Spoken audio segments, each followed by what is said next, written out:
Како што е и наведено во јавувањето на Венецијанската комисија, принципот на поделба на власта ги создава потребните предуслови за функционирање на Уставниот суд. За возраст. Почитувана председателка на Уставниот суд, госпоѓо Кацарска, почитуван председателе Пендаровски, почитуван председател на влада Џафери, ценети министри, пратеници, ценети ексцеленции, дами и господа. За Република Северна Македонија, која оваа година одбележува 33 години од независноста и 33 години од усвојување на Уставот, овој јубилеј од 60 години е многу значаен, бидејќи е одраз не само на континуитетот на нашата државност од претходниот систем, туку и одраз на нашата силна определба за независна, самостојна и демократска држава, во која човековите права и слободи се на прво место. Уставот, како највисок правен акт, е нашиот водич за практикување на демократијата, за заштита на темелните вредности на уставниот поредок, за доследно применување и почитување на принципот на поделба на власта, за владење на правото, за заштита на правата на граѓаните во однос на институциите, за почитување на приватноста на граѓаните. Од тука, Уставниот суд е набраникот на заштитата на уставниот поредок и неговата улога во правниот и политичкиот систем е неприкосновена.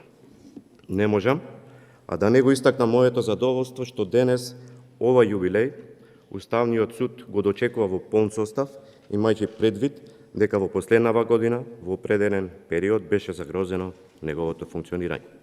На 8 февруари Собранието го пополни последното испразнето место во Уставниот суд, со што се создадени услови оваа институција да функционира во полн состав.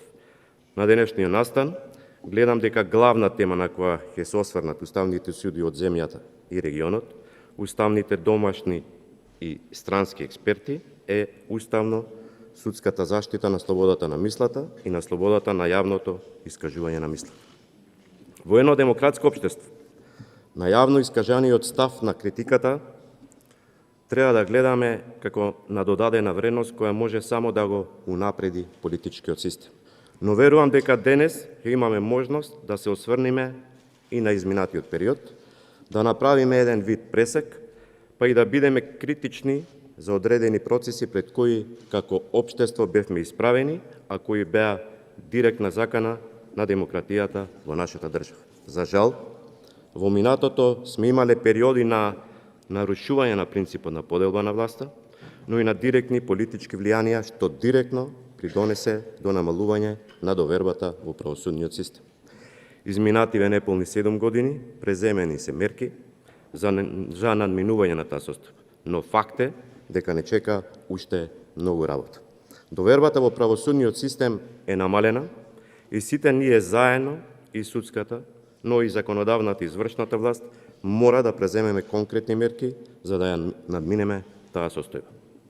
Јас верувам и силно сум убеден дека најголемиот дел од вработените во правосудниот систем се врвни професионалци, експерти во својата област, одлуките ги носат во согласност со словото на законот, целосно, самостојно, без да дозволат какви било интервенции или влијанија. Затоа сите ние, а особено правосудната фела, не смееме да дозволиме, поради неколку индивидуалци кои работат за своји лукративни или други интереси, да се кријат зад колективот и за целата судска фела. Не може и не смее неколку скапани плодови да го затројат целиот систем во кој и во минатото и денеска вложуваме за да обезбедиме просперитетна и стабилна иднина. Почитувањето на принципот на поделба на власт, односно одлуката за судиро на надлежностите меѓу носителите на законодавната, извршната и судската власт е една од обврските на Уставниот суд, дефинирана со Уставот, но е и темелот врз кој се базира самостојното и независно одлучување на оваа институција. Како што е и наведено во толкувањата на Венецијанската комисија, принципот на поделба на власта ги создава потребните предуслови за функционирање на Уставниот суд. За возврат, постоењето на уставни постапки е неопходен предуслов за функционирање на правна држава, неопходност која е потребна за да не се дозволи злоупотреба на власт. Улогата на Уставниот суд во рамките на системот на поделба на власта пред се е да обезбеди постоење на самиот систем.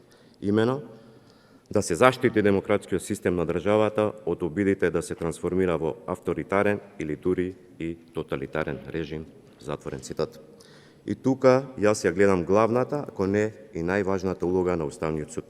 Сакале ние да признаеме или не, од осамостојувањето на нашата држава имаме предизвици од кои верувам дека ги научивме лекциите за во иднина да не ги повториме грешките. Секако, Уставниот суд не е и не смее да биде единствената институција која се грижи за достојна поделба на власта, но и целосна независност и самостојност на правосудниот систем.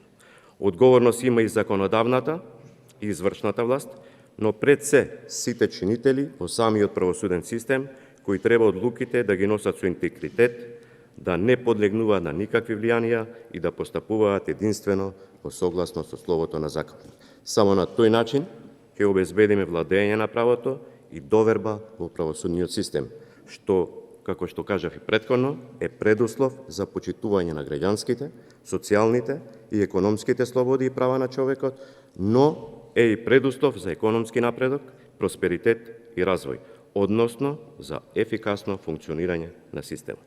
Почитувани судии на Уставниот суд, вам и на сите поранешни членови и председатели на Уставниот суд, ви го честитам овој значаен јубилеј од 6 децении заштита на уставниот поредок на нашата држава.